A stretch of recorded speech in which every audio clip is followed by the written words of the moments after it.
ایک سالار نے کہا، حجاز کے اوپر اللہ بھی ہے۔ دوسرے سالار نے کہا، ہمیں حجاز کی نہیں، اللہ تعالیٰ کی خوشنودی چاہیے۔ محمد بن قاسم کی اپنی جذباتی کیفیت کچھ ایسی ہو گئی تھی جیسے وہ ان دونوں سالاروں کی باتیں دھیان سے سن ہی نہ رہا ہو۔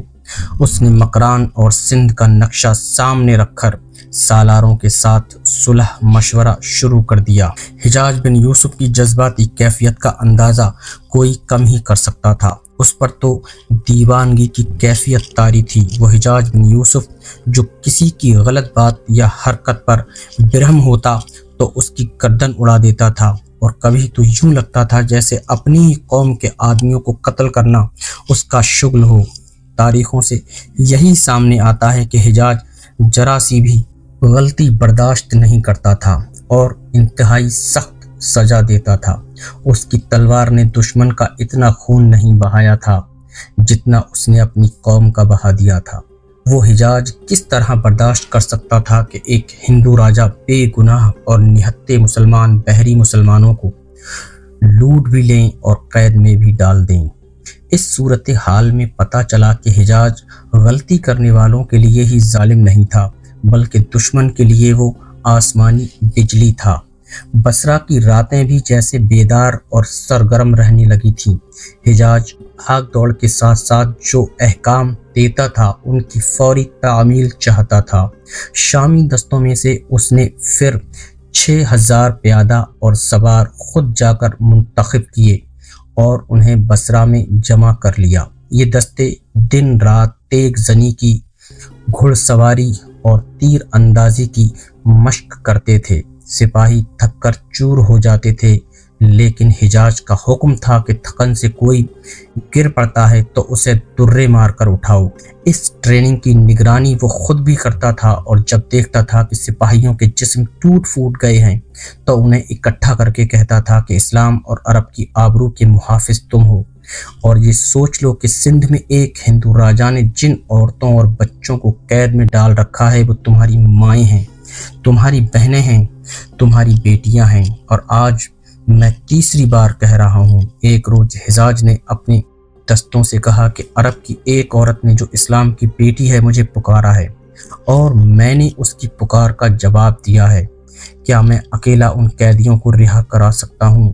کیا تمہاری غیرت گوارا کرے گی کہ میں تمہاری ماؤں بیٹیوں کو بھول جاؤں؟ نہیں، میں انہیں نہیں بھولوں گا، میں اکیلا جاؤں گا، ہم جائیں گے۔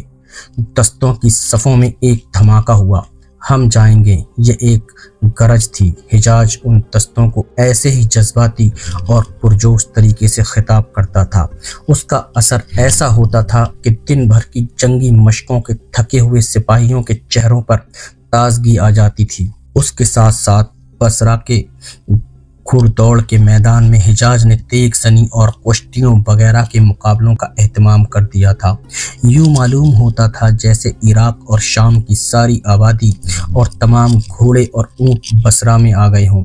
حجاز نے دور دور تک منادی کرا دی تھی اور یہ اعلان کیا تھا کہ بصرہ میں گھڑ دوڑ، نیزہ بازی، ہتھیاروں کی لڑائی، بغیر ہتھیاروں کی لڑائی اور کشتیوں وغیرہ کے مقابلے ہوں گے، اور جو آدمی یہ مقابلے جیتیں گے یا ان مقابلوں میں اچھے جنگجو ثابت ہوں گے انہیں فوج میں بھرتی کیا جائے گا، عہدے بھی دیے جائیں گے اور انہیں باہر لڑائی پر بھیجا جائے گا جہاں وہ بے انداز مال غنیمت کے حقدار ہوں گے۔ اس دور میں قومی جذبہ تو اپنی جگہ تھا ہی، مال غنیمت کی کشش بھی موجود تھی۔ یہ فوجی قسم کا میلہ کئی دنوں سے چل رہا تھا اور روز بروز اس کی رونق بڑھتی جا رہی تھی۔ جو لوگ دور تھے وہ کچھ دنوں بعد پہنچے تھے اور ابھی تک چلے آ رہے تھے۔ حجاز نے یہ اہتمام بھی کیا تھا کہ بصرہ کے بہت سے آدمی مقابلوں میں شامل ہونے والوں کو اور تماشائیوں کو بتاتے رہتے تھے کہ سندھ کے ایک راجا نے عرب کے بہت سے آدمیوں، عورتوں اور بچوں کو قید میں ڈال دیا ہے اور ان کا بحری جہاز لوٹ لیا ہے۔ حجاز کے یہ آدمی لوگوں کو بھڑکاتے رہتے تھے۔ اس طریقے سے لوگوں کے دلوں میں وہ جذبہ بیدار ہو گیا جو حجاز بیدار کرنا چاہتا تھا۔ 2-3 مرتبہ اس نے خود مقابلے میں شریک ہونے والوں اور تماشائیوں سے خطاب کیا تھا، اور اس نے وہی الفاظ کہے تھے جو اس نے سالار بدیل بن تحفہ کی شہادت کی اطلاع کے بعد بصرہ کی جامع مسجد میں جمعے کے خطبے میں کہے تھے۔ پہلے سنایا جا چکا ہے کہ خلیفہ عبد الملک بن مروان ہر سال دمشق میں جنگی کھیلوں کے مقابلے کرایا کرتا تھا، اور یہ ایک ایسا میلہ ہوتا تھا جس میں دور دور سے لوگ مقابلوں میں شریک ہونے کے لیے اور دیکھنے کے لیے آتے تھے۔ حجاج بصرے میں جب اسی قسم کے مقابلے کروا رہا تھا تو یہ وہی دن تھے جب دمشق میں خلیفہ نے مقابلے کروانے تھے۔ ہر سال انہی دنوں دور دراز کے علاقوں کے لوگ دمشق کو روانہ ہو جایا کرتے تھے اور دمشق کی چہل پہل میں اضافہ ہونے لگتا تھا، لیکن اب دمشق کے جو باشندے تھے وہ بھی وہاں سے غائب ہو گئے تھے۔ مقابلوں کا 5واں یا 6واں دن تھا۔ مقابلوں والے میدان کے ارد گرد تماشائیوں کا ایسا ہجوم تھا جیسے یہ انسانی سروں کا سمندر ہو۔ 4 گھڑ سوار ایک دوسرے کو گھوڑے سے گرانے کی کوشش کر رہے تھے۔ یہ بغیر ہتھیار کی لڑائی تھی جس میں اپنے حریف کو گھوڑے سے صرف گرانا ہی نہیں ہوتا تھا بلکہ اس کے گھوڑے کو اپنے قبضے میں بھی لیا جاتا تھا۔ اس مقابلے میں سوار جان کی بازی تک لگا دیا کرتے تھے۔ 4 سوار اس مقابلے میں الجھے ہوئے تھے۔ زمین سے اٹھتی ہوئی گرد آسمان کی طرف جا رہی تھی۔ تماشائیوں کا شور و گل زمین و آسمان کو ہلا رہا تھا۔ حجاج بن یوسف ان گھوڑوں کے ارد گرد اپنا گھوڑا دوڑا رہا تھا۔ مقابلے میں اس کی موجودگی کچھ اور ہی رنگ پیدا کر رہی تھی۔ مقابلے میں بے پناہ جوش و خروش پیدا ہو گیا تھا۔ حجاج لڑنے والوں کی حوصلہ افزائی بڑی بلند آواز میں کیا کرتا تھا۔ حجاج کے عقب سے ایک گھوڑا اس طرح آیا جیسے مقابلہ کرنے والے گھوڑوں کی اڑائی ہوئی گرد میں سے نکلا ہو۔ اس کے سوار نے گھوڑا حجاج کے گھوڑے کے پہلو میں کر لیا۔ حجاج مقابلے میں اس قدر محو تھا کہ اسے محسوس ہی نہ ہوا کہ اس کے پہلو کے ساتھ ایک اور گھوڑا لگا ہوا چلا آ رہا ہے۔ کیا بصرہ کا امیر مجھے گھوڑے سے گرائے گا؟ حجاج کو للکار سنائی دی۔ اس نے اس خیال سے چونک کر ادھر دیکھا کہ کوئی گھڑ سوار اسے مقابلے کے لیے للکار رہا ہے۔ اس نے دیکھا کہ وہ خلیفہ ولید بن عبد الملک تھا۔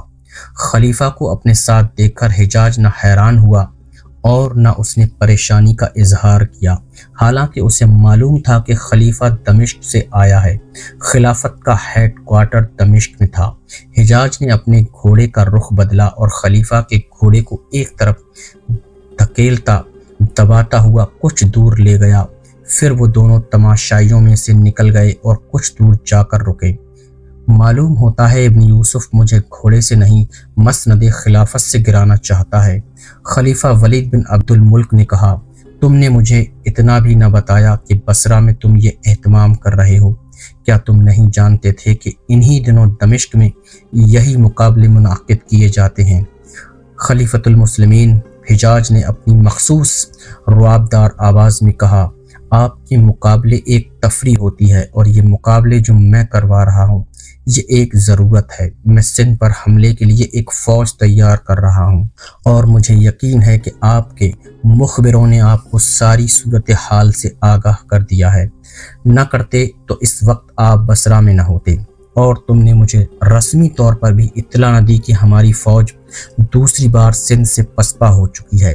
خلیفہ ولید نے کہا، اور اب تم تیسرے حملے کی تیاری کر رہے ہو۔ کیا یہ شرمساری ہے جس نے تمہیں مجھ تک آنے سے روکے رکھا ہے؟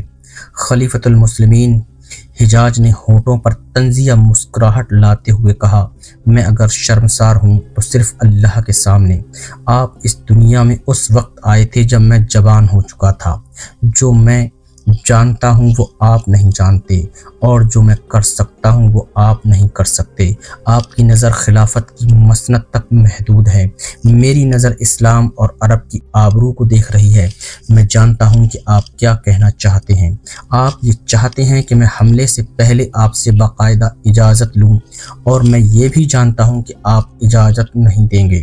میں نے آپ سے وعدہ کر رکھا ہے کہ سندھ کی لڑائی میں جو خرچ آئے گا میں اس سے دگنا بیت المال میں جمع کرواؤں گا، اور اب سندھ کی سرزمین آپ کی حضور پیش کروں گا۔ حجاج ابن عبد الملک حجاج نے اسے کچھ کہنے نہ دیا اور بولا، اگر میں نے اپنے قیدیوں کو رہا نہ کروایا تو کل ہمارا یہی دشمن یہاں آ کر ہماری بیٹیوں کو اٹھا کر لے جائے گا، اور اگر ہم نے یہ 2 شکستیں ہضم کر لیں تو پھر آپ خلافت کی مسند پر نہیں، دشمن کے قید خانے میں بیٹھے ہوئے ہوں گے۔ خلیفہ ولید بن عبد الملک نے جب حجاج بن یوسف کے تیور دیکھے اور اس کی باتیں سنی تو اس کی زبان بند ہو گئی۔ دراصل خلافت اسلامیہ اس دور میں داخل ہو چکی تھی جب قومی غیرت سمٹ سکڑ کر ایوان خلافت تک محدود ہو کر رہ گئی تھی۔ یہ ایک تاریخی حقیقت ہے کہ خلیفہ سندھ پر حملے کے حق میں نہیں تھا، وہ آرام اور اطمینان سے حکومت کرنا چاہتا تھا۔ یہ تفصیل سے بتایا جا چکا ہے کہ حجاج بن یوسف بڑا ہی سخت گیر آدمی تھا۔ اس کا نام سن کر اچھے جابر مسلمانوں پر لرزہ طاری ہو جاتا تھا، لیکن دشمن پر تو وہ عذاب الہی بن کر نازل ہوتا تھا۔